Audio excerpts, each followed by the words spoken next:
sécurité en France sur fond de narcotrafic. Et regardez d'ailleurs cette vidéo surprenante qu'on va voir dans un instant et qui fait l'objet d'une enquête qui fait aussi beaucoup réagir. La DZ Mafia, un clan de narcotrafiquants marseillais, dit avoir publié cette vidéo dont on va voir un extrait. Ils se disent innocents quant au meurtre survenu à Marseille vendredi dernier et notamment la mort d'un chauffeur de VTC.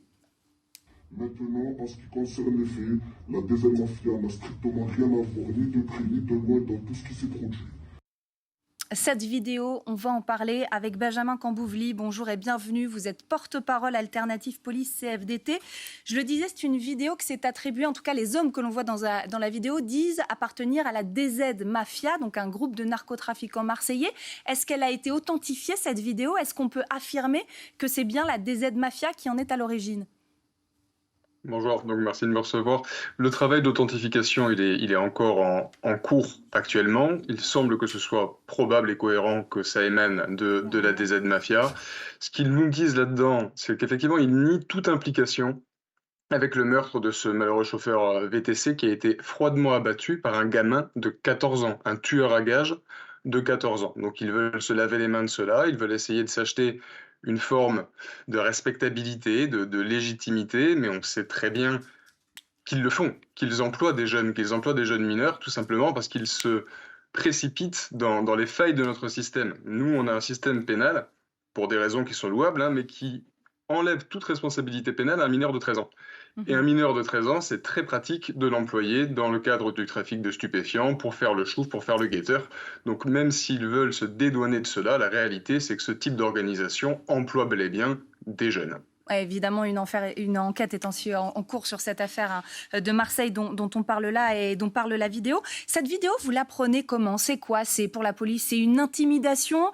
C'est une provocation? C'est une preuve de bonne foi avec des grosses guillemets? C'est quoi? Et justement, c'est ça qu'ils veulent. C'est, dans un premier temps, le simple fait qu'ils prennent la parole de façon, on va dire, médiatique, c'est qu'ils s'estiment pouvoir parler d'égal à égal avec l'État. Avec la police, oui, mais avec l'État. Il faut leur enlever totalement ce droit à la parole. Il faut comprendre ce que font ces personnes. Ils font des assassinats, du proxénétisme, du trafic donc d'êtres humains, mais aussi de stupéfiants, du trafic d'armes. Leur emprise sur la société à travers le trafic de stupéfiants, elle est colossale. Et nous, notre seule réponse face à ça, ça doit être d'être intraitable, ça doit être la répression et la dissuasion, parce que le trafic de stupéfiants, c'est un poison pour la France et notamment pour la jeunesse. Donc il ne faut pas la moindre ambiguïté de notre réponse. Cette vidéo, elle a été postée sur les réseaux sociaux par le groupe donc, qui l'a filmée. Est-ce que c'est un terrain difficile à surveiller, à appréhender, les réseaux sociaux, notamment quand ça tient au narcotrafic?